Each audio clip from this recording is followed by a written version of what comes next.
দর্শক আমন্ত্রণ জানাচ্ছি বিশ্বকাপ ক্রিকেট নিয়ে একুশে টেলিভিশনের নিয়মিত আয়োজন ওভার দ্য বাউন্ডারিতে। ওভার দ্য বাউন্ডারিতে আপনাদের সঙ্গে আছি আমি রক্তিম ত্রিপুরা। এই অনুষ্ঠান আপনারা সরাসরিও দেখতে পাবেন ফেসবুকের অ্যাড্রেস www.facebook.com/2124 অনলাইন। দর্শক, আজকে আমাদের সঙ্গে কথা বলার জন্য যোগ দিয়েছেন বাংলাদেশ জাতীয় ক্রিকেট দলের সাবেক ক্রিকেটার হান্নান সরকার। হান্নান সরকার, আপনাকে আরেকবার অভিনন্দন আমাদের স্টুডিওতে। আজকে বাংলাদেশের শেষ ম্যাচ এই টুর্নামেন্টে, কিন্তু যে প্রত্যাশা আমাদের ছিল, জয় দিয়ে শুরু করেছি আমরা, জয় দিয়ে শেষ করব, শেষ ভালো যার সব ভালো তার, সেটির সম্ভাবনা কতটুকু মনে হচ্ছে এই মুহূর্তে আপনার? এই মুহূর্তে একটু কঠিন, কারণ আমরা অলরেডি জানি যে 5টি উইকেট পড়ে গিয়েছে। যদিও মাহমুদুল্লাহ উইকেটে আছে, মোসাদ্দেক উইকেটে রয়েছে, তারা দুজন কিন্তু ভালো ফিনিশ করতে পারে, দুজনই কিন্তু বাংলাদেশের ফিনিশার। একজন আরও আগে থেকে ফিনিশার, মানে মাহমুদুল্লাহ নতুন ফিনিশারের নামের সঙ্গে যুক্ত করা শুরু করেছে মোসাদ্দেক। সো এই দুজন ফিনিশার এখনও উইকেটে আছে। এরপর আমরা জানি যে মিরাজ ভালো ব্যাটিং করে, সাইফুদ্দিন ভালো ব্যাটিং করে। সো আমার কাছে মনে হচ্ছে যে সম্ভব। ইন্ডিয়ার সঙ্গে আমরা দেখেছি উইকেট ছিল না বলে একটা সময় যেয়ে কিন্তু আমরা আর শেষ পর্যন্ত জিততে পারিনি। আজকে মনে হচ্ছে উইকেট আছে এবং ফিনিশার দুজন উইকেটে রয়েছে। সাইফুদ্দিন গত ম্যাচে ভালো ব্যাটিং করেছে। সব কিছু মিলে এখন পর্যন্ত আমার আশাটা রয়েছে, বাট কঠিন, অবশ্যই কঠিন, বিকজ পাকিস্তানের বোলিংটা কিন্তু যথেষ্ট ভালো এবং তাদের স্ট্রেংথ যেটা পেস বল, তারা কিন্তু আজকেও ভালো বোলিং করছে। সো সব কিছু মিলে এখনও আমি 50-50 ম্যাচটাকে ধরে রাখছি। একটু এগিয়ে গিয়েছে পাকিস্তান, বাট স্টিল সম্ভব। 316 রান, এটা কি বাংলাদেশের জন্য বেশি বড় টার্গেট হয়ে গেল? কারণ এই টার্গেটটি তাড়া করতে গিয়ে আমরা দেখলাম বাংলাদেশ আজকে ঠিক চেনা যাচ্ছিল না। আগের ম্যাচগুলোর যে বাংলাদেশকে আমরা দেখেছি কনফিডেন্ট, পরিস্থিতি বুঝে খেলছে, আজকে প্রত্যেকটা ব্যাটসম্যান যখনই ক্রিজে আসছে তাকে মেন্টালি ডিস্টার্ব মনে হচ্ছে, সেট হতে না হতেই আউট হয়ে যাচ্ছেন। এবং যে আউটগুলো যেভাবে হচ্ছে, আমরা যদি ওপেনিং ব্যাটসম্যান থেকে শুরু করে দেখি প্রত্যেকটা আউট, শেষে লিটন দাস পর্যন্ত যে আউটগুলো, মনে হচ্ছিল ডাবল মাইন্ডেড হয়ে আছেন তারা। 316 রান কি আমাদের জন্য আসলে প্রেসারে ফেলে দিল আমাদেরকে? না, আসলে 300-র উপর চেস করা সবসময় কিন্তু কঠিন, এটা স্বীকার করতেই হবে। সরি, তো তার মধ্যে যদি লর্ডসে খেলা, আমরা কিন্তু দেখেছি এই মাঠে কিন্তু খুব বেশি রান হচ্ছে না। এবং এই ওয়ার্ল্ড কাপে যতগুলো ম্যাচ হয়েছে এই পর্যন্ত, যারা চেস করেছে তারা কিন্তু কোনো ম্যাচই জিতেনি। সো সেই ক্যালকুলেশন, পাশাপাশি উইকেটের ধরন, পাশাপাশি অপোনেন্ট দলের বোলিং, সব জায়গায় কিন্তু চিন্তা করতে হবে। সেই জায়গা থেকে অবশ্যই কঠিন। 315 চেস করা যায়, কিন্তু কঠিন একটা টার্গেট, সেটা বলতেই হবে, অন্তত পাকিস্তানের বোলিংয়ের এগেইনস্টে। সেটাই হয়েছে। আর আমাদের ব্যাটসম্যানরা কিন্তু আসলে একমাত্র সাকিব ছাড়া খুব যে কেউ ভরসা দিয়েছে সেটা কিন্তু বলা যাবে না। মুশফিক কিছু ভালো ব্যাটিং করেছে কিছু ইনিংসে, বাট ওভারঅল কিন্তু সাকিব ছাড়া কেউ ওইভাবে কন্টিনিউ রান করেনি। সেই জায়গায় তো অবশ্যই আমরা একটু ব্যাকফুটে পড়ে গিয়েছি।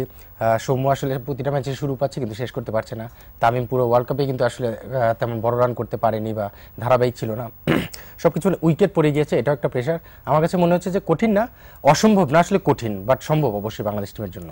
বাংলাদেশ দল আজকে প্রথমে টসে হেরে ফিল্ডিং করেছে। আমরা সেই সাইডটা যদি একটু লক্ষ্য করি, সেখানেও আমরা দেখলাম যে আজকে ফিল্ডিংয়েও বাংলাদেশ প্রচুর ক্যাচ মিস করেছে, মিস ফিল্ডিং করেছে।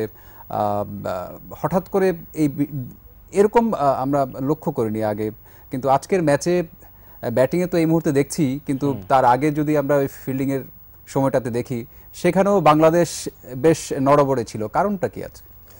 একটু প্রেশার তো ছিলই, কারণ আসলে আমরা জানি যে পাকিস্তান বা ইন্ডিয়া এই দুই দলের সঙ্গে যখনই আমরা খেলি একটা এক্সট্রা প্রেশার কিন্তু যোগ হয়ে যায়। যদিও পাকিস্তানের সঙ্গে আমাদের রেকর্ড খুব ভালো, লাস্ট 5 ম্যাচের ক্যালকুলেশনে কিন্তু আমরা 4টা উইন করেছি, লাস্ট 4টা ম্যাচে আমাদের উইন ছিল, বাট তারপরে কিন্তু একটা প্রেশার থাকে। আর যেখানে টিমের মধ্যে কিন্তু আসলে মাশরাফিকে নিয়ে কালকে থেকে কিন্তু একটা বিভিন্ন জল্পনা কল্পনা, অনেক আলোচনা সমালোচনা হচ্ছে, সেই জায়গার কিছুটা ইম্প্যাক্ট কিন্তু পড়ে মাঠে, সেটা কিন্তু আজকে পড়েছে, আজকেও পড়েছে আমার কাছে মনে হয়েছে। আর আমি জানি না আসলে প্রেশার কেন নিয়েছে বা কি, আজকে ম্যাচে কিন্তু আসলে প্রেশার নেওয়ার তেমন কিছু ছিল না। হ্যাঁ, অবশ্যই আমাদের প্রাপ্তির একটা জায়গা ছিল যে 5 নাম্বার হিসেবে শেষ করা, সেই জায়গায় প্রাপ্তির একটা ব্যাপার ছিল, বাট তারা 5 উইকেট নেন অথবা সেঞ্চুরি করেন, তাদের একটি নামের লিস্ট উঠে যায় এই লর্ডসের এই মক্কায়, রাইট, অনার্স বোর্ডে নাম উঠে যায়। আজকে মুস্তাফিজের নাম উঠে গেল, তার পারফরমেন্সকে কিভাবে দেখছেন আপনি? না, আসলে চমৎকার। আপনি যে কোনো একজন প্লেয়ারই 5 উইকেট পাওয়া কিন্তু 100 রান করার সমতুল্য ধরা হয়, এবং যদি একটু এক্সপেন্সিভ ছিল, বাট স্টিল গত ম্যাচেও আমরা দেখেছি মুস্তাফিজ শেষের দিকে এসে যেটা তার কাজ, স্লোয়ার বা কাটার, ভেরিয়েশন, ইয়র্কার সব কিছু মিলে তার ওই বোলিং দিয়ে কিন্তু অপোনেন্ট টিমকে অল্প রানে আটকানো, সেই জায়গায় আজকে হয়তো সেইভাবে সাকসেস পায়নি যেটা ইন্ডিয়ার সঙ্গে পেয়েছিল, বাট উইকেট নেওয়ার ক্ষেত্রে কিন্তু আজকে তার সাকসেসটা এসেছে। এবং আমি মনে করি এটা শুধু মুস্তাফিজের না, বাংলাদেশের জন্য একটা প্রাপ্তি, বিকজ এই মুস্তাফিজের বোলিংয়ের উপর বাংলাদেশ টিমের পারফরমেন্স কিন্তু অনেক ডিপেন্ড করে, এবং তার যদি কনফিডেন্স থাকে বা এরকম যদি উইকেট পেতে থাকে, অ্যাট দ্য এন্ডে 20টি উইকেট নিয়ে শেষ করেছে, আমার মনে হয় এটাও একটা প্রাপ্তি, বিকজ আমরা কিন্তু বোলিংয়ে তেমন কিছু পাচ্ছি পাচ্ছিলাম না, একমাত্র সাইফুদ্দিন উইকেট পাচ্ছিল, বাট খুব যে বেশি পেয়েছে বা অন্য যাদের সঙ্গে ফাইট করছে উইকেটের জায়গা থেকে সেখান থেকে বেশ পিছিয়ে ছিল। মোস্তাফিজের 20 উইকেট কিন্তু আমাদের অনেক উপরে নিয়ে গেছে, 2 নম্বর পজিশনে এই মুহূর্তে। সো এটা অবশ্যই মুস্তাফিজের জন্য একটা প্রাপ্তি, এবং মুস্তাফিজ কিন্তু কনফিডেন্স পেয়েছে লাস্ট 2টা ম্যাচে। যখন একটা বলার 5টি করে উইকেট পায় সেটা সে তার জন্য তো কনফিডেন্স বাড়ায়, পাশাপাশি আমাদের বাংলাদেশ টিমের প্রথম থেকে আমরা বলে এসেছি মুস্তাফিজের বোলিং আমাদের খুবই ইম্পর্টেন্ট, এবং তার রোলটা কিন্তু বোলিং সাইডে লিড করে। যদিও মাশরাফি আমাদের most experience player, but wicket টেকিংয়ের জায়গা থেকে মুস্তাফিজকে আমরা চাই যে সবসময় উইকেট নিবে, বিকজ তাকে ইউজই করা হয় সবসময় ওই জায়গাগুলোতে যখন উইকেট লাগবে। তো সেই জায়গায় মুস্তাফিজ সাকসেস পাওয়াতে আমি বলবো যে অবশ্যই চমৎকার হয়েছে, এবং তার উইকেট নেওয়ার কারণেই হয়তো রানটা 315-এর মধ্যে আটকানো সম্ভব হয়েছে, আদারওয়াইজ হয়তো আর একটু বেশি হয়ে যেতে পারতো। সব কিছু মিলে আমার মনে হচ্ছে অ্যাট দ্য এন্ডে মুস্তাফিজের বোলিংটা নিয়ে আমরা স্যাটিসফাইড, লাস্ট 2টা ম্যাচে অন্তত বলতেই পারি, এবং এটা ফিউচারের জন্য মুস্তাফিজের কাজে লাগবে। মুস্তাফিজ এমনকি আজকে হ্যাটট্রিকের একটি সুযোগ পেয়েছিলেন, হয়তো একটু চিন্তা ভাবনা করে সেই হ্যাটট্রিক বলটির আগে যদি একটু ফিল্ডিংটা সাজাতেন বা বুদ্ধিদীপ্ত বলটা তিনি করতেন, হয়তো হ্যাটট্রিকও তিনি পেয়ে যেতেন। আমরা একটু সাইফুদ্দিনের দিকেও ফোকাস করতে চাই। প্রায় প্রতিটি ম্যাচেই তিনি উইকেট নিয়েছেন, আজকেও তিনি ব্রেক থ্রু এনে দিয়েছেন বাংলাদেশকে। তার বোলিংটাকে কিভাবে আপনি ব্যাখ্যা করবেন? সাইফুদ্দিন কিন্তু আসলে এমন একজন বলার, শর্টার ভার্সন ক্রিকেটের জন্য আদর্শ একটা বলার, বিকজ তার চমৎকার একটি ছোট আউটসুইং রয়েছে এবং তার ডেথ ওভারে ইয়র্ক করার অ্যাবিলিটি আছে। যদিও পেসটা খুব বেশি না, বাট এই ধরনের প্লেয়ার কিন্তু সব দলে একজন খুবই দরকার, মানে অলরাউন্ডার, এবং অলরাউন্ডাররা সাধারণত এই ধরনের হয়ে থাকে। আমাদের বাংলাদেশ টিমে কিন্তু এর আগেও যারা অলরাউন্ডার ছিলেন, খালিদ মাহমুদ সুজন, মুশফিক বাবু, পেস বোলিং অলরাউন্ডার যারা, তারা কিন্তু এই ধরনের রোলটাই প্লে করতো, যে উইকেট নিয়ে দিবে, শেষের দিকে যে একটা ব্যাটিংয়ে কন্ট্রিবিউট করবে। সাইফুদ্দিন কিন্তু ওই জায়গাটা ফিল আপ করতে যাচ্ছে। বাংলাদেশ টিমে কিন্তু আমরা বারবার বলে আসছিলাম যে আমাদের একটা পেস বোলিং অলরাউন্ডার দরকার। সাইফুদ্দিন কিন্তু সেই জায়গাটায় ব্যাটিংয়ে তো গত ম্যাচে আমরা দেখলাম, তার আগেও দেখেছি, এবং বোলিংয়ে কিন্তু প্রতিটা ম্যাচে ধারাবাহিক পারফর্ম করেছে। পারফর্ম বলতে আমি বোঝাচ্ছি উইকেট নিয়েছে, যেটা খুবই দরকার, কারণ আমরা সবাই কিন্তু রান আটকাই বা এক্সপেন্সিভ হই, যেটাই হয় দিন শেষে উইকেট কে নিয়েছে সেটা ক্যালকুলেশনে আসে। সেখানে সাইফুদ্দিন কিন্তু প্রথম ম্যাচ থেকে প্রতি ম্যাচে উইকেট নিয়েছে এবং ব্রেক থ্রু এনে দিয়েছে, সেটা খুবই ইম্পর্টেন্ট। আমি তার বোলিংয়ের সবচেয়ে ইম্পর্টেন্ট যেটা মনে করি, তার কিছু বুদ্ধিমত্তা রয়েছে, তার স্লোয়ার কাটার যেটা বাউন্সার সেটা, সঙ্গে তার ইয়র্কার, এবং নতুন বলে চমৎকার একটা ছোট্ট আউটসুইং। আসলে কি সুইংটা যখন বড় হয় তখন ব্যাটসম্যানের জন্য কিন্তু সহজ হয়ে যায়, দেখে ছেড়ে দেওয়া যায়। যখন ছোট হয় ব্যাটসম্যান খেলবে কি ছাড়বে ওই ধরনের একটা দ্বিধার মধ্যে থাকে, সেটা কিন্তু ডেঞ্জারাস হয়ে যায়। সাইফুদ্দিনের ওই ছোট সুইংটা আমার মনে হয় যে কোনো ব্যাটসম্যানের জন্য একটু ট্রাভেল দিয়ে থাকে। একটা জিনিস কি সবসময় গতি দিয়ে কিন্তু ওই সুইংটির কারণেই মনে হয় আজকে মাশরাফি নিজে শুরুতে বোলিং এ না এসে সাইফুদ্দিনকে দিয়েছে, সেটাই। মানে আমরা কিন্তু দেখেছি মাশরাফি এর আগের ম্যাচগুলো তো নতুন বলে বল করেছে, আজকে মিরাজকে দিয়ে শুরু করেছে, বাট সাইফুদ্দিন এই সুইংটার কারণেই কিন্তু তাকে নতুন বলে বল দিয়েছে, এবং শুরুতে তার এই সুইংটা কাজে লাগে, পরের দিকে কিন্তু তার রিভার্সটা কাজে লাগে এবং ইয়র্কারটা। সো সবকিছু মিলে সাইফুদ্দিন আমার কাছে মনে হয়েছে যে শুরুতে এবং শেষের দিকে যে বোলিংটা দরকার সেই অ্যাবিলিটি তার আছে, এবং সেটা কিন্তু এই ওয়ার্ল্ড কাপে সে চমৎকারভাবে করেছে। আজকে বোলিং ওপেনিং করেছেন স্পিনার দিয়ে, মিরাজকে দিয়ে অসাধারণ বোলিং করেছেন। আগের ম্যাচে তিনি সুযোগ পাননি। আজকে কি মনে হয়েছে আরেকজন স্পেশালিস্ট, ভালো একজন স্পিনার আমাদের দরকার ছিল? আসলে স্পিনার দুজনে এনাফ, কারণ আপনার দেখেন সাকিব এবং মিরাজ দুজনেই কিন্তু ওয়ার্ল্ড ক্লাস। মিরাজ যদিও আনফর্চুনেটলি এই ওয়ার্ল্ড কাপে খুব বেশি উইকেট পায়নি, বাট তার ইকোনমি ম্যাচেই কিন্তু 300-র কাছাকাছি ম্যাচ হয়েছে বা প্লাস হয়েছে। সেইখানে 4-এর মধ্যে রান রাখা এটা কিন্তু বিশাল একটা ব্যাপার, এবং এই কাজটা কিন্তু তার করে দেওয়াতে যেটা হয়েছে, সাকিব উইকেট পেয়েছে বা সাইফুদ্দিন পেয়েছে, বোলিং পার্টনারশিপটা কিন্তু চমৎকারভাবে গড়ে তুলেছে। সে যখনই বোলিং এসেছে চেষ্টা করেছে রান একটু লুপ দেওয়া বা একটু হাফ বলি টাইপের বল দেওয়া, সেই ধরনের কিছু কিন্তু চেষ্টা করেনি। সে চেষ্টা করেছে প্রতিটা বল ডট বল করবে, সে উইকেট নেওয়ার জন্য কিন্তু কখনো ওই ধরনের চেষ্টা করেনি। সো এই জন্য সে কিন্তু রানটা আটকে দিয়েছে চমৎকারভাবে। আজকের ম্যাচও তা করেছে, 10 ওভারে মাত্র 30 রান দিয়েছে, যেখানে 300+ রান সেখানে 10 ওভারে 30 রান, এবং পাওয়ার প্লেতে বোলিং করা। সব কিছু মিলে আমার মনে হয় যে মিরাজ তার রোলটা চমৎকারভাবে পালন করেছে, মানে অ্যাজ এ বলার হিসেবে, অফ স্পিনার হিসেবে যেই রোলটা পালন করা দরকার ছিল আমার মনে হয় চমৎকারভাবে পালন করেছে। এবং আমি খুবই হোপফুল যখন ওয়ার্ল্ড কাপ খেলতে যাব এটা আরও পরিণত হবে। সো এই ওয়ার্ল্ড কাপটা অন্তত মিরাজকে বেশ ভালো কনফিডেন্স দিবে তার পারফরম্যান্স। আমরা খেলা চলাকালীন সময়েও গ্রাফিক্স অ্যানালাইসিসে দেখছিলাম প্রত্যেকটা বলে তিনি গুড লেন্থের মার্কের মধ্যেই ফেলেছেন। ওয়েল, স্বাভাবিকভাবেই সাকিব বন্দনায় আসতেই হচ্ছে, না বললে অন্যায় করা হবে। সাকিব বিশ্বকাপে প্রথমবারের মতো একক কোনো বিশ্বকাপে, 2015 বিশ্বকাপে মার্টিন গাপটিল 547 রান করেছিলেন, যেখানে ডাবল 100ও ছিল তার আগে আমরা ফিরে যাই 523 রান করেছিলেন সম্ভবত 1996 সালে সচিন টেন্ডুলকার। এরকম গ্রেটদের ছাড়িয়ে তিনি এতদূর এগিয়ে গেলেন, এটাকে কোন মহিমায় আসলে ভীষণ করা যায় না। আসলে আমরা নিজেরাও কিন্তু কিছুটা সারপ্রাইজ, মানে আমি আপনি থেকে শুরু করে প্রতিটা বাংলাদেশি কিন্তু সারপ্রাইজ সাকিবের এত কনসিস্টেন্সি। বিকজ সাকিবকে কিন্তু আমরা জানি যে একটু কেয়ারলেস অনেক সময় দেখেছি তার ব্যাটিং ইনিংসগুলোতে, বাট এই ওয়ার্ল্ড কাপে তার যে ডেডিকেশন, তার যে কমিটমেন্ট ছিল আনবিলিভেবল। মানে আমার মনে হয় যে কোনো ওয়ার্ল্ড ক্রিকেটে এরকম প্লেয়ারের ডেডিকেশন খুব কম দেখা যায়। অনেকেই রান করে, কিন্তু একটা দুইটা রান করে 4টা রান করে পরে একটা ফ্লপ হয়, বাট একমাত্র সাকিবকে দেখলাম যে প্রতিটা ম্যাচে রান করেছে, মানে একটা ম্যাচে শুধু 50 করতে পারেনি, 8টি ইনিংসের মধ্যে 7টি 50 ঊর্ধ্ব রান। সো এটা মনে হয় যে কোনো প্লেয়ারের লাইফে এর চেয়ে বড় প্রাপ্তি কিছু হতে পারে না। এবং সাকিব শুধু ব্যাটসম্যান হলেও আমি সেটা মেনে নিতাম, সে কিন্তু অলরাউন্ডার, বোলিংয়েও তাকে কন্ট্রিবিউট করতে হয়েছে। সো দুইটাকে সমানভাবে মেনটেন করা এবং সেই দুইটা জায়গায় পারফর্ম করা আমার মনে হয় যেটা বিশাল অ্যাচিভমেন্ট। এবং এই ওয়ার্ল্ড কাপে আমরা যেটা আশা করছিলাম যে লাস্ট ম্যাচে যদি সাকিব একটা ভালো কন্ট্রিবিউট করে হয়তো ম্যান অফ দ্য টুর্নামেন্টের একটা সম্ভাবনা আছে। এবং আমি শিওর যে তার এই 50টা আজকের এই রানটাও মনে হয় সেখানে একটা ভালো দাবিদার হয়ে থাকলো। এবং আপনি যেটা বলছিলেন ওয়ার্ল্ড কাপের রেকর্ড, আমি যদি ভুল না করি 2003-এ মনে হয় সচিন টেন্ডুলকারের 673 বা এরকম কিছু 670 সামথিং একটা ওয়ার্ল্ড কাপ রেকর্ড রয়েছে, কিন্তু সেটাতে কিন্তু তারা ফাইনাল খেলেছিল। এখানে কিন্তু সাকিব আরও 2টা ম্যাচ খেলে মানে ফাইনাল খেলে আমি শিওর ওয়ার্ল্ড রেকর্ড যেটা আছে বিশ্বকাপে সর্বোচ্চ রানের সেই রেকর্ডটা ভেঙে যেত। বাট আনফরচুনেটলি সাকিব আমাদের সেটা আমি ইনিংসের পরিসংখ্যানে বলতে পারি। সচিন টেন্ডুলকার 1996 সালে 523 রান করেছিল 60টি ইনিংস খেলে। সাকিব 8টি ইনিংস খেলেছেন, 606 রান করেছেন। এটি হচ্ছে পরিসংখ্যান। আচ্ছা আচ্ছা, না আমার মনে হয় যে এটা বিশাল ব্যাপার, মানে অ্যাজ এ মানে বাংলাদেশি প্লেয়ার হিসেবে আমাদের তো মানে প্রাউড করার এর চেয়ে বেশি কিছু হতে পারে না যে আমরা সেমিফাইনাল খেলতে পাইনি, বাট আমাদের এমন একজন প্লেয়ার রয়েছে যে ব্যাটিং বোলিং প্রতিটা জায়গায় বেস্ট হিসেবে প্রমাণ করেছে। এটাকে আমরা দেখেছি ওয়ার্ল্ডে অনেক অলরাউন্ডার ছিল, জ্যাক কিলিস থেকে শুরু করে অনেক বড় বড় নামের অলরাউন্ডার ছিল, বাট সাকিবের মধ্যে এই ধরনের পারফরমেন্সটা আমার মনে হয় তেমন কাউকে আমরা দেখিনি দুইটা সাইড থেকে একসঙ্গে পারফর্ম করা।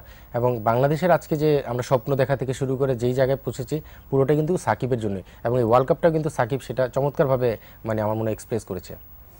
হান্নান সরকার, আমরা একটি বিরতিতে যাব, বিরতির পর আমরা আবার আলোচনায় ফিরে আসবো। দর্শক, সময় হলো একটি বিরতি নিয়ে, আর বিরতির পর আমরা আবারও আলোচনায় ফিরছি, সাথেই থাকুন। দর্শক, আরেকবার স্বাগত ওভার দ্য বাউন্ডারিতে। আমাদের সঙ্গে আলোচনার জন্য আজকে যোগ দিয়েছেন বাংলাদেশ জাতীয় ক্রিকেট দলের সাবেক ক্রিকেটার হান্নান সরকার। হান্নান সরকার, আমরা আবারও আলোচনায় ফিরছি। বাংলাদেশ পাকিস্তান ম্যাচ চলছে, এই মুহূর্তে 6টি উইকেটের পতন হয়েছে, প্রায় অসম্ভব একটি টার্গেট। আমরা একটু যদি মাশরাফিকে নিয়ে আলাপ করি, মাশরাফির শেষ ওয়ার্ল্ড কাপ এটি, অনেক নিশ্চয়ই আক্ষেপ থাকবে আমাদের যে আমরা তাকে আর পাবো না এরকম একজন ক্যাপ্টেন। না অবশ্যই, মানে এই ধরনের একজন প্লেয়ারকে কিন্তু ওয়ার্ল্ড ক্রিকেট মিস করবে, মানে বাংলাদেশ তো স্পেশালি করবে, পাশাপাশি ওয়ার্ল্ড ক্রিকেটও। এই জন্য বললাম প্রতিটা কমেন্ট্রিতে বা ডিসকাশনে আপনি দেখবেন মাশরাফির নামটা কিন্তু অন্যভাবে উচ্চারণ হয়, অ্যাজ এ ক্যাপ্টেন হিসেবে, অ্যাজ এ ফাইটার হিসেবে। সো সেটা তো মিস করবেই, আসলে এটাই বাস্তবতা। আমরা দেখেছি সাঙ্গাকারা থেকে শুরু করে জয়াবর্ধনে, তারপরে বড় বড় ক্রিকেটার মানে সচিন থেকে শুরু করে যত লেজেন্ড ক্রিকেটার আছে একটা সময় পরে বাস্তবতা মেনে নিতেই হবে। বাট বিদায়টা একটু ভালো হলে ভালো লাগতো, মানে আপনি 8 ম্যাচ খেলে একটা উইকেট, এটা অন্তত মাশরাফির নামের পাশে যায় না। তার যে কেরিয়ার, পুরো কেরিয়ার জুড়ে আমার মনে হয় এই ধরনের সিচুয়েশন সে ফেস করেনি, এবং যাত্রা শুরু করেছিল কিন্তু আমাদের সঙ্গেই, মানে আমরা একসঙ্গে ন্যাশনাল টিমে খেলা শুরু করেছিলাম। সেই মাশরাফি আজকে এখনও যখন খেলে এটা খুবই ভালো লাগে, চিন্তা করতেও ভালো লাগে। বাস্তবতার সঙ্গে সঙ্গে সময় ফুরিয়ে এসেছে, ওয়ার্ল্ড কাপের ম্যাচ অন্তত সে সেটা বলাই যায়। বাট ইন্টারন্যাশনাল ক্রিকেট আরও খেলবে, সেটা তার মানে আমরা বুঝতে পেরেছি, যেহেতু কোনো অ্যানাউন্সমেন্ট আসেনি সে ইন্টারন্যাশনাল খেলবে, এবং আমি শিওর যে তার বিদায়টা চমৎকার হবে, মানে সে সেই বিদায়টার অপেক্ষায় আছে। এবং আমরা প্রতিটা মানুষ কিন্তু চাই মাশরাফির বিদায়টা অন্তত খুব চমৎকারভাবে হোক, সেটা ক্রিকেটের মাঠ থেকে এবং পারফরমেন্স আরেকটু বেটার করে, বা তার যেই ধরনের পারফরমেন্স আমরা দেখে থাকি সেই ধরনের পারফরমেন্স দিই। সো অনেকেই ধারণা করেছিলাম আমরা হয়তো এই ওয়ার্ল্ড কাপের পরেই বিদায় আসতে পারে, বাট যেহেতু পারফরমেন্সটা সেভাবে হয়নি, আমার মনে হয় যে ভালো একটা সম্মান নিয়ে বিদায় নেওয়ার সুযোগ এখনও আছে। আরও অন্তত ডোমেস্টিক ক্রিকেট ডোমেস্টিক খেলবে, পাশাপাশি ইন্টারন্যাশনাল ম্যাচ খেলার সুযোগও তার রয়েছে। আমি শিওর যে সেই জায়গায় চমৎকার একটা ফিনিশিং সে দিবে অন্তত ক্রিকেট জগৎ থেকে। আর এটা খুবই ইম্পর্ট্যান্ট একটা বিষয় আমার কাছে মনে হয়, তার বিদায়টা খুব সুন্দরভাবে রাজকীয়ভাবে হওয়া। কারণ কি, আমাদের বাংলাদেশ ক্রিকেটের ইতিহাসটা কিন্তু খুব ভালো না, অন্তত যারা বিদায় নিয়েছে, আপনি যদি আকরাম ভাই, নান্নু ভাই, দুর্জয় ভাই থেকে শুরু করে বুলুল ভাই, হাবিবুল বাশার, পাইলট যারাই রয়েছেন, তারা সবাই কিন্তু চমৎকার ইন্টারন্যাশনাল ক্রিকেটে পারফর্ম করে গেছে, বাংলাদেশ ক্রিকেটকে অনেক দিয়েছে। বাট তাদের বিদায়টা যদি আমরা দেখি সেইভাবে কিন্তু হয়নি। কিন্তু মাশরাফির এটা যাত্রা শুরু হওয়া উচিত, বিকজ বাংলাদেশ ক্রিকেট এমন একটা অবস্থানে এসেছে, তার বিদায়টা আমরা আশা করি রাজকীয়ভাবে হবে। তারপরে কিন্তু সাকিবরাও রয়েছে, সো তারাও কিন্তু ডিজার্ভ করছে সেই ধরনের বিদায়। সো এই অভ্যাসটা আমার মনে হয় মাশরাফিকে দিয়ে আমরা শুরু করতেই পারি। আমরা গতকালের ম্যাচের দিকে একটু নজর দিতে চাই। গতকালের ম্যাচ হয়েছিল ওয়েস্ট ইন্ডিজ এবং আফগানিস্তানের মধ্যকার, এবং তাদের এই টুর্নামেন্টের শেষ ম্যাচ ছিল সেটি, এবং শেষে ওয়েস্ট ইন্ডিজ জয়লাভ করেছে। শেষ দিয়ে তারা শেষ করলো, আমরা যতটুকু আশা করেছিলাম সেটি হয়তো তাদের কাছ থেকে পাইনি, কিন্তু শেষ ম্যাচটা তারা জয় দিয়ে শেষ করেছে। এবং আফগানিস্তানের মধ্যে আমরা দেখেছি সেই চেষ্টাটা ছিল। আমরা কালকের ম্যাচটা নিয়ে একটা রিপোর্ট দেখে আসি। তার হান্নান, এই বিশ্বকাপে 8টি দল ফিক্সড ছিল র্যাঙ্কিং এর ভিত্তিতে তারা খেলবে, বাকি 2টো দল তাদেরকে বাছাই পর্ব খেলে আসতে হবে, এবং সেই 2টো দল এসেছে ওয়েস্ট ইন্ডিজ এবং আফগানিস্তান। এবং সেই বাছাই পর্বে চ্যাম্পিয়ন হয়েছিল কিন্তু আফগানিস্তান, তাও দুবার ওয়েস্ট ইন্ডিজকে হারিয়ে। তাদের পুরো পারফরমেন্স এই বিশ্বকাপে কেমন হলো? হতাশাজনক। মানে আফগানিস্তানের জায়গা থেকে চিন্তা করলে হতাশাজনক। এই জন্য বলবো, তারা কিন্তু এই টুর্নামেন্টের আগে যেভাবে খেলেছে, মানে শুধু ওই কম্পিটিশনে না, তার আগে পরে কিন্তু ওয়ানডে ম্যাচ যেগুলো খেলেছে ভালো ক্রিকেট খেলেছে। বাট এই টুর্নামেন্টে আসলে হতাশ করেছে, বিকজ সবাই ধারণা করেছিল সেই পারফরমেন্সের ধারাবাহিকতায় দু একটা আপসেট তারা করবে, দু একটা দলকে হারাবে। যদিও সুযোগ পায়নি সেটা বলা যাবে না, ইন্ডিয়া পাকিস্তানের মধ্যে দলকেই কিন্তু অনেকটুকু কাছাকাছি পেয়ে গিয়েছিল, বাট শেষ পর্যন্ত রিচ করতে পারেনি। সো আমার কাছে মনে হয় যে পারফরমেন্সটা আসলেই ভালো হয়নি। এর অন্যতম কারণ হিসেবে কিন্তু তাদের দলীয় কুন্দল, তাদের ইন্টারনাল বেশ কিছু ঝামেলা আমরা দেখেছি। বিকজ টুর্নামেন্টের আগেই, ওয়ার্ল্ড কাপে আসার আগে ক্যাপ্টেনের পরিবর্তন, যেটা নিয়ে কিন্তু সিনিয়র প্লেয়াররা বাজে কমেন্টস করেছে ক্যাপ্টেন সম্পর্কে, এবং ইন্টারনাল এই সমস্যাগুলো কিন্তু পুরো টুর্নামেন্ট জুড়েই চলেছে। আমরা দেখছি শেহজাদকে বিদায় করে দেওয়া হয়েছে ইনজুরি কনসার্নে, তারপরে আফতাবকেও বিদায় করে দেওয়া হয়েছে পেস বোলার। সো এই যে বিষয়গুলো, এগুলো কিন্তু ইন্টারনাল যে সমস্যাগুলো চলছে তারই প্রতিফলন বা বহিঃপ্রকাশ ঘটেছে। সো আমার কাছে মনে হয় যে আফগানের এই জিনিসটা খুব ক্ষতি করেছে এবারে ওয়ার্ল্ড কাপ, অন্তত তাদের পারফরমেন্সের ক্ষেত্রে। আর অপরদিকে ওয়েস্ট ইন্ডিজ যদি বলি, আমরা মনে হয় যে কোয়ালিফাই করে কষ্ট করে এসেছে, বাট আসার পরে তারা যেভাবে শুরু করেছিল, অন্তত ওয়ার্ম আপ ম্যাচ দিয়ে 400+ রান করে, সেখান থেকে সবাইকে একটু সতর্ক করে দিয়েছিল কিছু একটা করতে পারে বা হতে পারে। বাট তারা যে, আমার মনে হয় তাদের ডেডিকেশন, তাদের কমিটমেন্টের ঘাটতি রয়েছে, তাদের টিম স্পিড যেটা, সেটা যে গ্যাপ রয়েছে, এবং টিমের জন্য খেলার যে ব্যাপারটা, সেই জায়গাটা যে গ্যাপ রয়েছে তাদের পারফরমেন্সে, সেটা কিন্তু এবার আবার প্রমাণ করলো। মানে একটা দল হয়ে খেলার যে ব্যাপারটা, সেটা কিন্তু অনেক বড় একটা গ্যাপ ছিল, সেটা কিন্তু দেখা গিয়েছে। সো আমার কাছে মনে হচ্ছে এই দুইটা দল আসলে যেরকম ক্রিকেট খেলেছে, আমরা আরেকটু বেটার তাদের কাছ থেকে আশা করেছিলাম। বাট স্টিল মানে ওয়েস্ট ইন্ডিজ যেটা র্যাঙ্কিংয়ে উপরে বা ওদের থেকে ট্রেডিশনালি অনেক ভালো টিম, সে জায়গায় মনে কালকের ম্যাচে স্বাভাবিকভাবে উইন করেছে। আমরা আগামীকালের একটি আকর্ষণীয় ম্যাচ রয়েছে, যদিও এই ম্যাচ, কালকের আরেকটি ম্যাচও রয়েছে যেটি সন্ধ্যায় হওয়ার কথা, ডে নাইট ম্যাচ অস্ট্রেলিয়া এবং সাউথ আফ্রিকার মধ্যে, সেটিও আরেকটি আকর্ষণীয় ম্যাচ হতে যাচ্ছে। আমরা যদি প্রথম ম্যাচটি নিয়ে একটু কথা বলি, কাকে এগিয়ে রাখবেন? কারণ ভারতের যতই দিন গিয়েছে পারফরমেন্স ভালো থেকে খারাপের দিকে গেছে। একইভাবে যদিও শ্রীলঙ্কার দিকে তাকায়, একেবারে মুদ্রার অপিট, তারা খারাপ থেকে শুরু করছে, শেষ দিকে এসে বেশ ভালো করছে। কালকে কাকে এগিয়ে রাখবেন?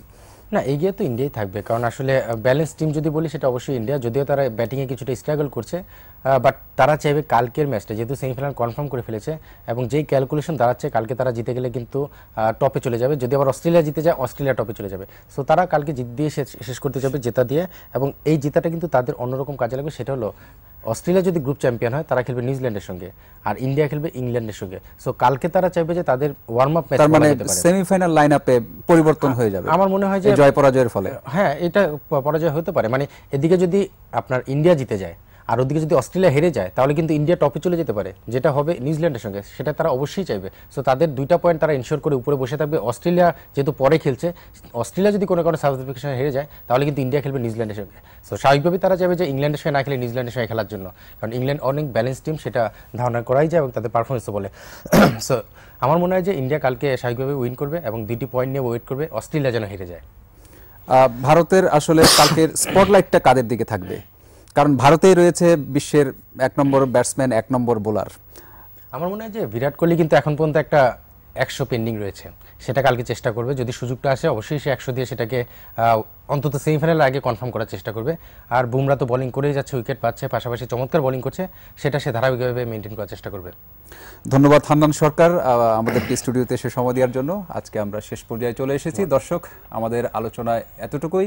আগামীকাল 2টি ম্যাচ রয়েছে, আমরা খুব আকর্ষণীয় 2টো ম্যাচ দেখার আশা করছি। আজকের মতো এখানেই শেষ করছি ওভার দ্য বাউন্ডারি। আগামী দিন আবারও একই সময় দেখা হবে, একই স্টুডিওতে। সাথে থাকবেন। ধন্যবাদ।